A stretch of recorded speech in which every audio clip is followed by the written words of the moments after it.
வணக்கம் மக்களே, இந்த வீடியோவில் என்ன பார்க்க போகிறோன்னா, மகளிர் உரிமை தொகை ரூபாய் 1000க்கு புதுசாக அப்ளை பண்ணலாம் அப்படின்னு சொல்லியிருக்காங்க. அதை பற்றி தான் இந்த வீடியோவில் முழுசாக பார்க்க போகிறோம். நம்ம சேனலுக்கு யாராவது புதுசாக வந்திருந்தீங்கன்னா மறக்காமல் நம்ம சேனலை சப்ஸ்கிரைப் பண்ணி பெல் ஐக்கானை கிளிக் பண்ணி வச்சுக்கோங்க. இந்த வீடியோக்கு ஒரே ஒரு லைக்கை மட்டும் கொடுத்துருங்க. வாங்க வீடியோக்குள்ளே போகலாம். பொதுவாக மகளிர் உரிமை தொகை நிறைய பேர் பயன்பெற்று வராங்க. 1 கோடி பெண்களுக்கு மேலே பயன்பெற்று வராங்க.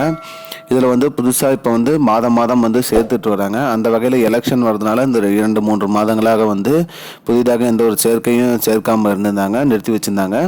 அதனால் இப்போ எலெக்ஷன் முடிஞ்ச ரிசல்ட்லாம் வந்ததுனால இப்போ மறுபடியும் மகளிர் உரிமை தொகை திட்டத்தில் சேர்க்கறதுக்கு இது விண்ணப்பம் வழங்குறதா சொல்லியிருக்காங்க. இதில் புதுசாக ரேஷன் கார்டு அப்ளை பண்ணவங்களுக்கும் ரேஷன் கார்டு வந்துடும் அப்படிங்கிற மாதிரி சொல்லியிருக்காங்க.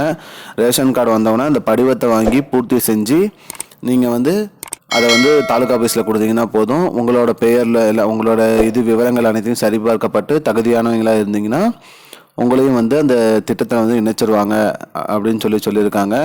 மேலும் இது அனைத்து பெண்களுமே அப்ளை பண்ணலாம், கவர்மெண்ட் வேலையில் இருக்கிறவங்களும் அப்ளை பண்ணலாங்கிற மாதிரி இப்போ சொல்லியிருக்காங்க. இது சம்மந்தப்பட்ட அதிகாரப்பூர்வ அறிவிப்பு வரும்போது நம்ம சேனலில் வீடியோ வரும். அதனால் மறக்காமல் நம்ம சேனலை சப்ஸ்கிரைப் பண்ணி வச்சுக்கோங்க. ரேஷன் கார்டு புதுசாக வந்தவங்க, திருமணம் ஆகி புது ரேஷன் கார்டு வாங்கினவங்க, ஆல்ரெடி அப்ளை பண்ணிகிட்டு இருக்கவங்க, அவங்க எல்லாமே மறுபடியும் ரீஅப்ளை பண்ணிங்கன்னா உங்களுக்கும் ஒரு சான்ஸ் இருக்குது. நீங்களும் மகளிர் உரிமை தொகை திட்டத்தில் பயன்படலாம்னு சொல்லியிருக்காங்க. மேலும் 2 லட்சத்துக்கு மேலே பெண்களை இணைக்கிறதா சொல்லியிருக்காங்க இந்த திட்டத்தில். இது ஜூன் 15க்கு மேலே பார்த்தீங்கன்னா விண்ணப்ப படிவம் கொடுக்கறதா சொல்லியிருக்காங்க. ஜூலை 15ல் உங்களுக்கும் இந்த திட்டத்தில் நீங்கள் பயன்பெறுவீங்க. ரூபாய் 1000 வருங்கிற மாதிரி சொல்லியிருக்காங்க. மக்களே, இதுதான் இப்போதைக்கு முக்கியமான பயனுள்ள தகவல். இது போன்ற பயனுள்ள தகவலை தெரிஞ்சுக்கொள்ள நம்முடைய சேனலை மறக்காமல் சப்ஸ்கிரைப் பண்ணி வச்சுக்கோங்க. இந்த வீடியோவை அனைவருக்கும் ஷேர் பண்ணுங்கள். நன்றி மக்களே.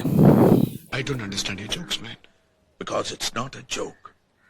முன்ன பின்ன தெரியாத ஒரு பையனுக்காக விடுற அந்த மனசு இருக்க, அதான் கடவுள்.